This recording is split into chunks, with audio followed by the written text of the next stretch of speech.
الرحمن بہت ہی بہترین واقعہ حضرت شیخ مولانا زکریا صاحب رحمۃ اللہ علیہ نے فضائل اعمال جو کتاب ہے اس کے آخری حصے میں فضائل درود یعنی درود کے فضائل حضرت شیخ نے لکھے ہیں۔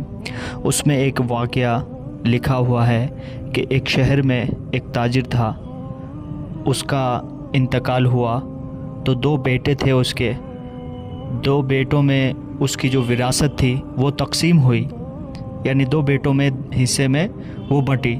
اب بچے اللہ کے نبی صلی اللہ علیہ وسلم کے ترکے میں 3 بال اور تھے، یعنی کہ ان کی جو وراثت تھی باپ کی، اس کے علاوہ اللہ کے نبی صلی اللہ علیہ وسلم کے 3 بال مبارک ان کے پاس موجود تھے۔ اب دونوں بیٹوں کو یہ 3 بال بھی بانٹنا تھا۔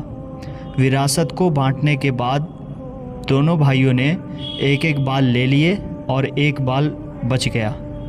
تو بڑے بیٹے نے کہا کہ چھوٹے والے سے کہ یہ ایک بال کو آدھا کر لیتے ہیں، آدھا تم رکھ لو، آدھا میں رکھ لیتا ہوں۔ چھوٹے والے نے کہا ہرگز نہیں، کہ دو جہاں کے سردار کے بال مبارک کو 2 ٹکڑوں میں نہیں کیا جا سکتا، نہیں کرنا۔ تو بڑے والے نے کہا کہ کیا ہی اچھا ہو کہ ساری وراثت کا مال جو بھی ہے ابا کا وہ سب مجھے دے دے اور یہ تینوں بال تو رکھ لے۔ چھوٹے والے نے کہا کہ ہاں بے شک، کوئی دقت کی بات نہیں، مجھے یہ تینوں بال دے دو اور میں تمہیں ساری وراثت کا مال دیتا ہوں۔ اس نے وراثت کا سارا مال لے لیا اور یہ چھوٹا والا بیٹا، چھوٹا والا بھائی، تینوں بال اللہ کے نبی صلی اللہ علیہ وسلم کے لے کر الگ ہو گیا۔ اس کے بعد جب بھی اس بال مبارک کو وہ نکالتا تھا، دیکھتا تھا، اس کی زیارت کرتا تھا اور درود شریف پڑھا کرتا تھا۔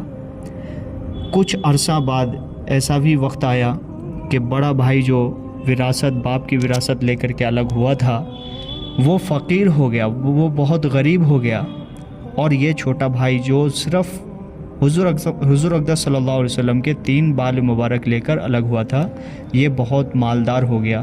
اس چھوٹے والے بھائی کے پاس وہ بڑا والا بھائی آیا اور کہنے لگا کہ میں تو برباد ہو گیا، میں تو لٹ گیا، اس لیے میرے بھائی حضور اقدس صلی اللہ علیہ وسلم کے اوپر درود شریف پڑھتے رہا کریں، روزانہ 1000 مرتبہ کم سے کم پڑھیں، اور اللہ کے نبی صلی اللہ علیہ وسلم کے بال مبارک کی زیارت کر رہے تھے، درود پڑھ رہے تھے۔ اللہ نے اتنا بڑا انعام عطا فرمایا۔